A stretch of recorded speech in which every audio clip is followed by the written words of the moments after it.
Colin from HeyUGuys. What is it do you think is the enduring appeal of Harry Potter that has things like this going on and has people telling the stories, well, who've now read the stories, seen the films, and are now reading them to their kids, like me? What's the enduring appeal? The quality of the writing. Yeah, it's the way the stories are crafted, the amount that you can get into it, the intricacies of all of the characters, and the depth and level of the characters that you can understand, and you can reread the books. I reread them last year, and you can just kind of go back through and you find new things, and yeah, it's the gift that keeps on giving. I completely agree with Robbie. I think J.K. Rowling is an incredible storyteller, and that's what it kind of comes down to. We all love a story, and what the world that she's created is so vividly imagined that, I mean, I know a lot of people. I've spoken to so many people over the years who've said, you know, everything that I imagined when I was reading the books, when it translates onto film, so much of it is exactly how I imagined it. So that, I think, says a lot about how well she wrote the books. She knew exactly what she was doing, and I think that's why it's so appealing. That, and like Robbie said as well, everything, you can read it so many different times and see so many different things you've never seen before, that there's always something more there. So have you been talked at all about the new film coming out at all? Have you looked at that at all? The Fantastic Beasts? I know nothing about this film apart from the fact that it's being made. I have no idea when it's being made. Is it set in New York? It's set in New York in the 20s, yeah. Yeah. What? That's sort of like, I know. Newt Scamander's. Yeah. So- There are campaigns. No, there are campaigns going on at the moment for who's going to be Newt Scamander. There's a couple of people. I don't know. He's a bit old. She wrote basically way back when Joe wrote 2 little textbooks for comic relief books. Yeah. And they're turning those. She's writing it. She's scripting it. Yeah, she's doing the script. They're turning those into movies. Yeah, which I think David's also directing, if I remember correctly. I don't know. You'd have to ask David Heyman. I think. But yeah, I think so. That's what it had. And Evie's character marries his grandson, and so she is sort of angling to see if she's going to be in there somewhere. she tweeted at Warner Brothers, and I think they said she could be like a Nagel or something. So yeah, I think she's entirely down for that, to be honest. So this aside, are there any other ways that you would love to see the Potter world expand from things that are in the books, have been in the books, and you would... Marauders! Sorry, I've got that cough. Yeah, Marauders. There's a lot more to learn from them. Yes. There's so much more. God, yes. Yeah. No, so that would be mine anyway. But if the Avengers world has done Agents of S.H.I.E.L.D., why couldn't it be a... Yes, thank you. That's so true. I never thought that. Why is there not a TV series? Yeah. We always TV series. we always thought there should be a sort of proper US style sitcom about the Weasleys. You know. Great show. Yeah, kind of a little bit like the Cosby Show kind of thing. We all come on and go, the Weasleys, and then somebody pops out through a window, and that would have been great. In the start of Fantastic Beasts, is there a Beast 2 story you'd like to see explored more? Like a Beast background? My Fantastic Beast knowledge is really limited. Even from just the series itself? I want to see what a Nagel actually looks like, because we've had this debate, and apparently they because Pygmy Puffs, they've got the Pygmy Puffs out in the park. Riding. Yeah, exactly. Yeah, I had to carry a massive one around. A giant Pygmy Puff, I think, is sort of missing the point. I had to carry an enormous one around Japan with me for an entire day with all these Japanese people going, "Oh, kawaii," which means cute. I didn't feel that cute after 8 hours. So yeah, no, I think we need to nail down some of these bloody creatures, figure out what they look like. And going back to the films, what is it you've taken away? Do you still? Tons of money. Absolutely. I'm joking. Obviously, I'm joking.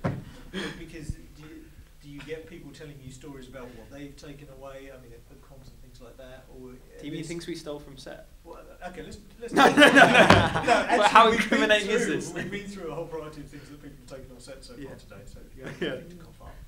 Yeah. That's a signature question. And what did you steal? Yeah. But, you know, there are personal lessons you've taken away, a different way of seeing the world that you've learned through the Potter universe, that other people, you find other people who come from different films and things like that don't necessarily see a way of working. I think working on something when you're so young informs a work ethic that I think all of the young kids share actually, because you're working with older actors who are so good at what they do. I think that being around them is sort of rubs off in weird ways. So yeah, I think that, and certainly when you meet other actors more of my generation now, like I've realised how doing at such a young age has informed that more than I'd realised actually. So that was good. So do you think there was a distinct benefit through actually going through the experience rather than going through acting school and then? Well, I went to acting school as well. Right. So and one of those things I discovered there was the fact that I went to acting school when I was 18, and because I had this experience, I just had a knowledge of what it was like to be on a set, which is a lot of people didn't have. I'm not saying that's a beneficial thing or unbeneficial thing, but just to have that is useful, I guess. I think it's like, because you kind of filming is nothing like I thought it was going to be. It's actually like, it's because it's so much waiting around, and the actual acting is so bizarre because you're only doing like 7-8 seconds at once. You know what I mean? Which is a weird thing to do that over and over again all day, especially because like your only experience with that before, like my only experience was like doing like a local play or something like that, where like there isn't that like rest or anything like that. So what I think I learned more so, I was thinking like, okay, well, I don't think I like this feeling as much as I like doing something that is like a live performance. I think it's very fun and it's very exciting, but I think as terms of like being into like the craft of being a performer and an actor, I thought I now kind of realise I enjoy like more of a theatre experience than I do a filming experience, because they're completely different. And I think I was lucky at a young age to like see what it was like, to be like, okay, it's really great and fun, but I wonder how much I'll get out of it compared to the feelings I'm getting from doing other things. Does that make sense? Yeah. I think in relation to your question, you said something about how is Harry Potter different from other jobs? What lessons do you take away that you wouldn't get from another kind of film? I think that's only something I've really sort of put together in the last few years, but because I do think there is something. I think in the sense that with Potter, because the fandom is so huge and diverse and generous, it broadens your mind. You become less judgmental, less hung up and less sort of self-conscious than you would otherwise be, because you're always surrounded by these people that are so free and loving and open, that if everyone's trying to be cool, if you're in Twilight or something, you know, and everyone's going around trying to be cool, I don't think you get that within the Harry Potter universe. I think you get this sort of welcoming and openness that we're obviously exposed to, even though, you know, we don't necessarily deserve it. We're exposed to all this generosity and kindness that I do think rubs off on you. I think it gives you, I don't want to sound twee or Hallmark, but I think it gives you a sort of a more positive, more inclusive outlook, which I haven't experienced on any other. I've just finished doing a play which I was playing the most horrible character, like the most vile, horrible animal you can imagine. And so, yes, so it is the Harry Potter world, the fandom, the experience, I think, changes how you see things. So to say the contrast of that, playing a vile, horrible character, is there anything you took away from the Potter experience, or was it entirely directed? So did you take any Death Eater hints or draw on those kind of influences? I think when you're playing a baddie, you have to love him. You have to find something in him that you love. Otherwise, you just end up playing a caricature. I don't think of James as a baddie anyway.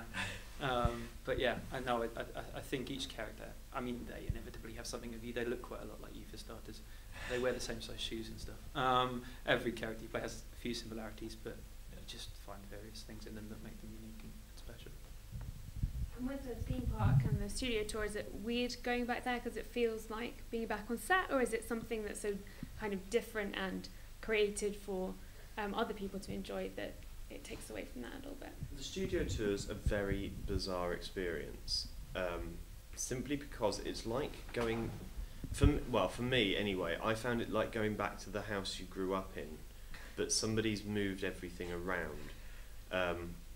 Because it's all the sets that we worked on, it's all the bits of costume, but it's not where it's supposed to be. It's in this lovely glossy place with shiny floors and barriers everywhere. There's no holes in the ceiling, there's no, it's all a bit wrong. It's like you've got, when you have a dream and it's your house, but it's not your house. It's wonderful. I really like it there, but in terms of the experience that I remember from working at Leavesden, it is a completely different place. And yeah, I guess like the theme parks are interesting because they come out of an entirely different place in that sense. Florida. Yeah, exactly. Florida. I mean, Florida?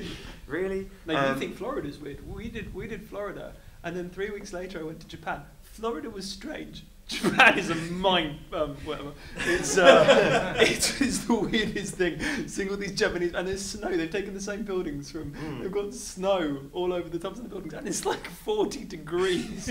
And there's all these people walking around in robes and speaking Japanese. Yeah. The man that dubbed Hermione in Japanese is hilarious. I think. The man. Yeah, the man. I mean, if it's a woman, she's the butchest sounding woman I've ever heard in my life.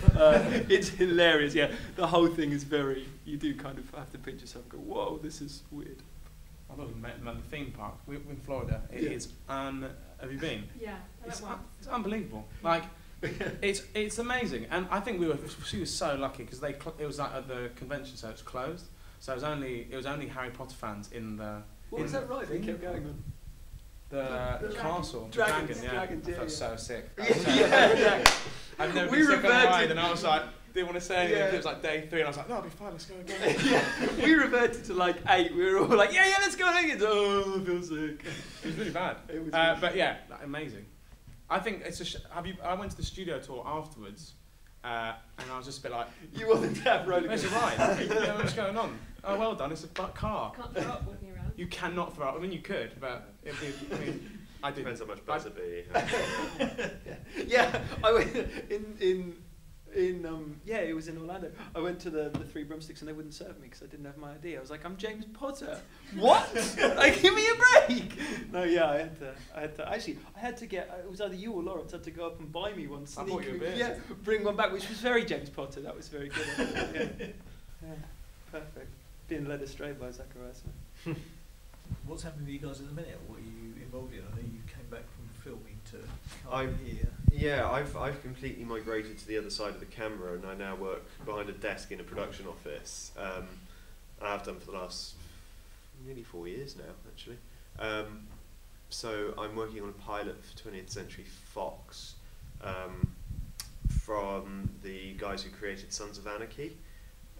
So it's big American money, slightly weird. It's called The Bastard Executioner. 14th century, gritty, lots of blood, lots of guts. Just what they love. It'll never be on telly over here because it's far too violent. So that's fun, and it's all shot in Wales, which is where I live. So I get to go home every night, which is ideal. You bastard. I know. I taped for that. Did you? What? Sorry? I taped for that. Did you? Yeah, I read for that for him. Yeah. Oh, yeah. See, this is it. This is the problem. This is the For what part? For him. For the, Oh, really? Yeah. I'll have to have a word. Yeah, exactly. Yeah, Yeah, have a word. have a Do you word. find that your paths still cross in kind of? Or do you Sometimes. I mean, I'm trying to think who I last bumped into, but I've been doing a lot of theatre, and I've been doing a lot of writing, and it's weird. Like your paths cross every so often. We did NYT together years ago, so it's very bizarre how you find yourself. Yeah, I think the industry lives like that. You just kind of bump into people. It's such a all the small time. family. It's so small. Mm. Well, I've just been doing this play, and halfway through I realised that 2 of the people in the show knew Nick really well. One of the girls knew him really well, and someone was talking about Harry's show as well. So it is sort of, it's one degree of separation. that everyone's. But that's good. That's what you want, because if you don't have that, then you're not working. Yeah. That's sad. One of our stunt coordinators was a Death Eater that I killed in the final battle. The other day. Amazing. Yeah. That's brilliant. Yeah. That's really cool. And one last question: do you have a favourite book or film from the Potter series, and if so, which? I think I'm going to say favourite book in general, but no. I Am Pilgrim, if anyone's interested. I read it last week, it's amazing. Favourite book? The first one, because it has loads of lovely memories of it. I remember because I had it on tape, and it was a Christmas present. I have like really vivid memories. It's really weird. So when we get the Christmas tree out, we have one of the decorations has a smell in it, kind of thing. And as soon as I smell that, every December, whatever it is, whenever I go home, and you smell that, and it's like, I remember like literally sitting next to the cassette player in the corner of the room, next to the sofa with headphones on, listening to the tape on Christmas Day, and that's the image. I remember it straight away every time. As soon as I smell it, I'm like, oh yeah, Harry Potter in the corner. It was like, and that's, so the first book has like a nice, like a warm childhood feeling about it. Second book, weirdly, it's never the second book, but it always is for me. But it was the first one I read, weirdly. I read that one and then immediately read the first one straight away. So I think because it was the first one I'd read, that's why it's my favourite. But I also really like Tom Riddle. I've got a bit of a sort of man crush on the Tom Riddle character. I think I love that kind of James Bond baddie feeling to it. No idea how much fan fiction you've just spoiled. I know. Fifth one, Order. Yeah, I like offshoots and tangents of stories, characters that you don't hear a lot about but are really powerful or really cool. So yeah, Order of the Phoenix was mine. I'd say the first one, for that similar reason. Just reading that and knowing that it's the first, just being introduced to that world was sort of unbelievable. And again, Stephen Fry and the tapes and being in the car, like just those memories coming back, kind of like. There's always a bit on, really good. I think, cassette 3 on ours that got mangled in the car cassette player. So there was a little bit where kind of Stephen Fry, who, has wonderful voice and best and then it just sounds like he's kind of got a little bit drunk towards the end of a chapter. Still got the tapes. Great. Thank you so much for your time. It's fabulous. Thank you. Ladies and gentlemen, you're watching Hey You Guys! Hey You Guys, huh? Hey You Guys. Is that from the Goonies? It is indeed, yes. Nice. Hey